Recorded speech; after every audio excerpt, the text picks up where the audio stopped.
Oh, Pat was actually in grand finals of the first tournament at 3XP.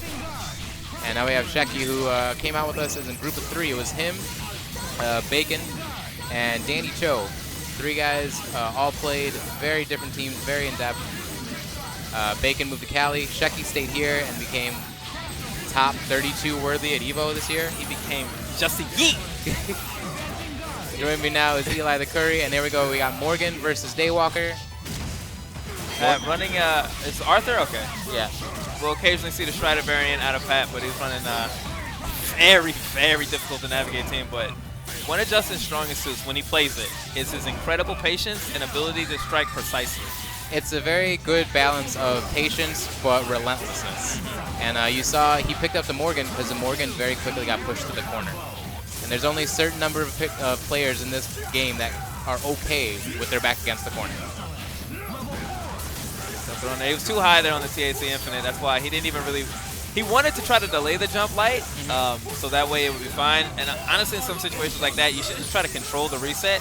If you know this is going to drop, just pop them out and then don't commit it. Wow, speaking of not controlling the combo. Yeah, that is... we've seen different team hypers that have that conversion, but it didn't look like the Arthur Goddess Bracelet really allowed for that same type of conversion. Nah, and you can't get that many foot dives in a situation like that because...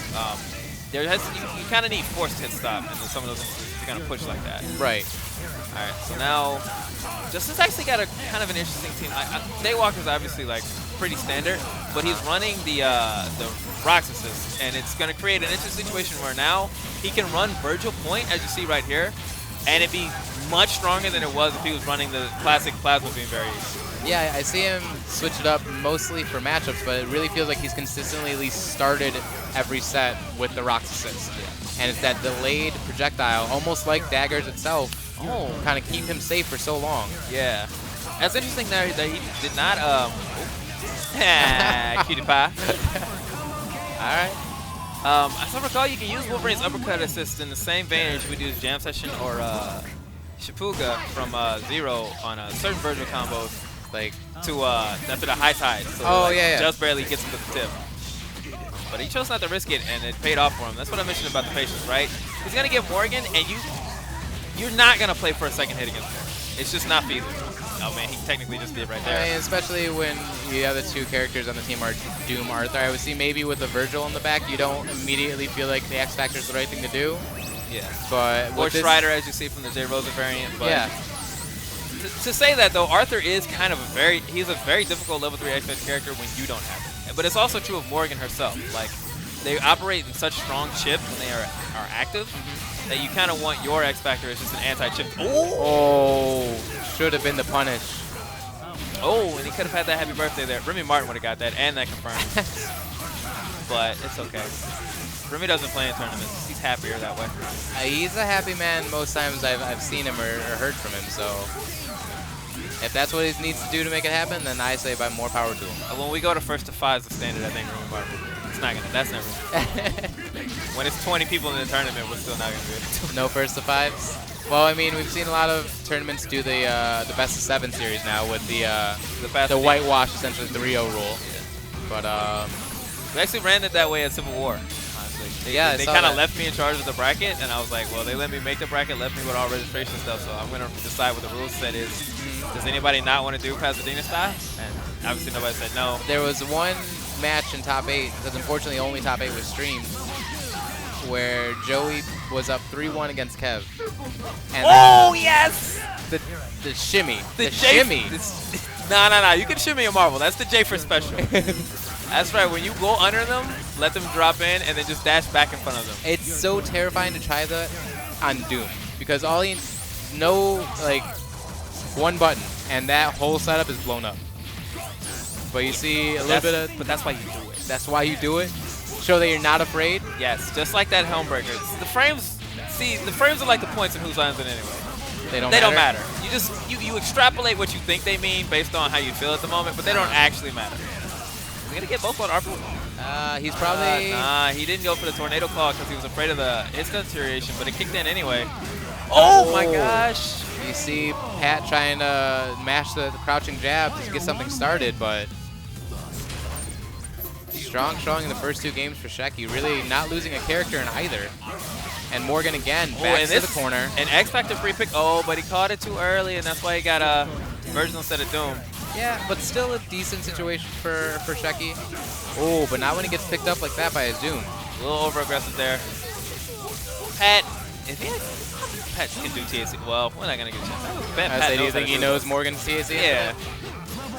He's programmed the controller to do it. He should should have learned it at some point. He had to at least do it once, is the answer. All right, now I know that Justin should be able to pull this off as well. And Justin's had some impressive victories in his Marvel career. He beat Kane Blue River at final round. He eliminated him. That was off stream, unfortunately. We were trying to find that video earlier, but it was not available.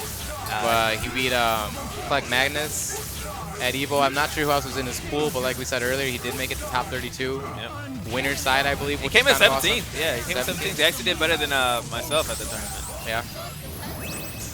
Kind of sad if I'd have beaten Killer Kai in our match, in our run back, I would have played Justin. Oh, really? To make top 16. That would have been nice to put somebody in guaranteed, another guy in top 16. But we still had a pretty decent showing. Joey was top 16, I believe. Obviously, Kev made it all the way to top 4. Survived the blow up. He survived literally blowing up. Shout outs to Kevin, yo. Happy birthday, Kimberly, once again. Oh, it's his birthday? It's Kimberly's birthday. His girlfriend. So okay. Well, her birthday was this week, but they're together. The happy ones. I know he's not happy right now. This is not a happy girl, Morgan. This is not playing with demons. This is not how she likes to play with demons. That's not the type of play she likes. Oh my gosh. I don't like that play. Look at that. He's just toying with him now. And like I said, that's the strength of the plasma. The rocks variant. Yeah. Like you get that delayed effort. It's like a mixture of playing plasma beam and missiles at the same time. The patience here. Look at that. That's not chip at all. They spin to level 3 and your comeback factor. And because Shekki has X Factor and only 28 seconds left, Pat can't play the real Arthur level 3 game. Plus, there's so much health still on Shekki's team that, yeah, that's one of the things with Arthur. Like, he can be a strong anchor, but he's always, more so than other anchors, going to be on a time limit. Yeah. Like, obviously, everyone as a level 3 wants their X Factor. But in order to make him the best, you got to level him up, and that's going to be on a time limit, too. Oh, didn't get the combo. That actually could have been a huge turning point. If Doom had gotten caught, maybe the combos on Wolverine. Instead, I think this is going to pick up. No, a little small. Small body. But at this point, honestly, like, I don't know if he could legitimately have done the damage. Actually, no, he could have. But if they would have gotten that happy birthday, absolutely a possibility. Wow, just raw S to catch Arthur, jumping above him. Straight 3-0 for Shekki. And he's going to laugh about it as his opponent do. One of the most reluctant people I know in this game to admit that they're actually good at it.